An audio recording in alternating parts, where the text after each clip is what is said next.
Recently, from a lot of conversations, we hear CEOs stating that it can be lonely at the top. A lot of new CEOs coming into positions.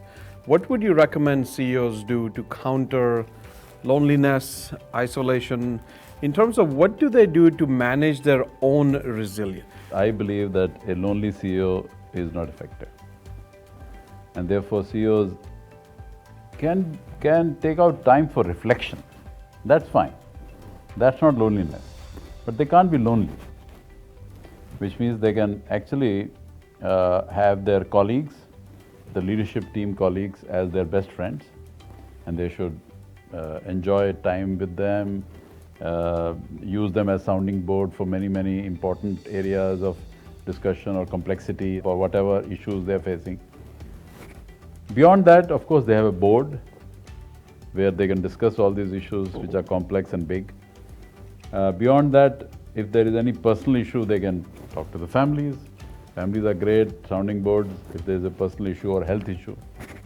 And finally, all CEOs should have a mentor or a coach, because a coach and a mentor is a third party who is not involved in the day-to-day business of the company at all and has a very third-party view, very objective, neutral view about what CEO will have in his mind.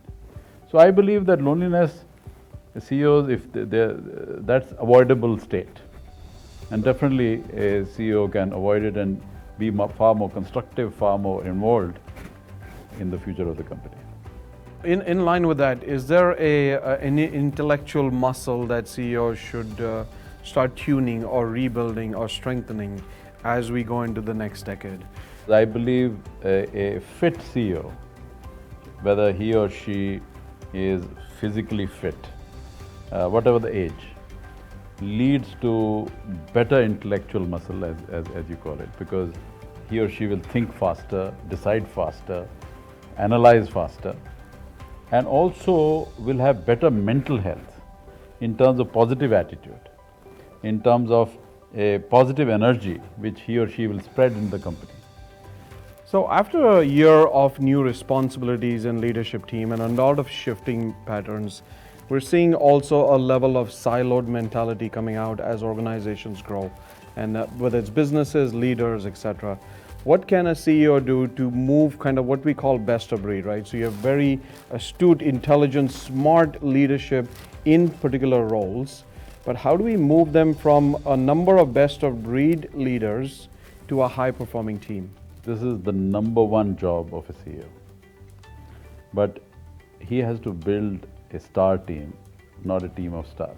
I believe that a team, a star team, even if at a slightly lower level of competence, is a better team rather than a team of stars which is very high level of competence, because they will not work with each other.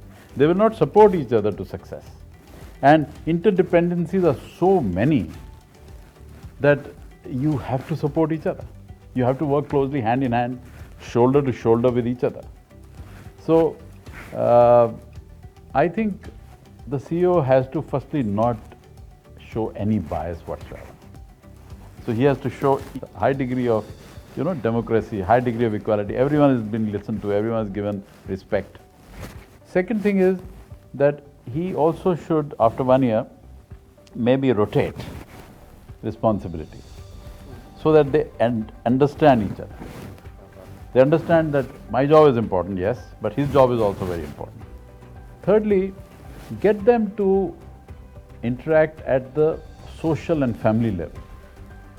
If they become friends, if their families, if their spouses become friends, there is a natural tendency to work closely with each other. Also, take them on a trek. If you do a tough task yourself, like a trek or a mountaineering, I think you become a solid team. Last but not the least, leader has to be very humble himself or herself. If he shows role models high degree of humility, then everyone will learn from it.